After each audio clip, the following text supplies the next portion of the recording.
ඒ වෙලේ ඔවුන් හිතුවේ අපි ආධාර දෙන්න තමයි උඩින් එන්නේ කියලා. ඒත් අපිට පොඩි ප්‍රශ්නයක් තිබ්බා. ඔව් මට තිබ්බා මිනිස්සු හිටියත් ඒ වෙලේ ගොඩ බලන්න. මිනිස්සු මැරුණත් මම පේනවනේ. තව කෙනෙක් මැරෙනවා නම් ඒකත් ආධාර ලැබෙනකම් බලන් හිටපු අපේම විපතට පස් සහෝදරේ. එහෙම කෙනෙක් මැරිලා මං ජීවත් වෙලා මොකටද? මං කලේ හොඳම දේ. ඔව් එදා එහෙම සිතන්නේ.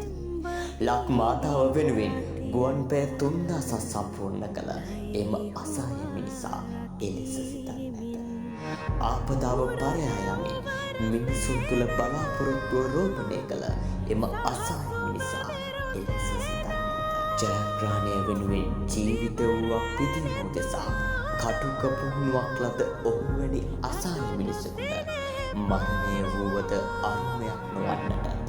එනමුත් ඔබ නමින් රූප් කපිතාල් සියඹලා පිටිය අපට අහිමිවීම ඉතාම කනගාටුදායක තත්ත්වයකි.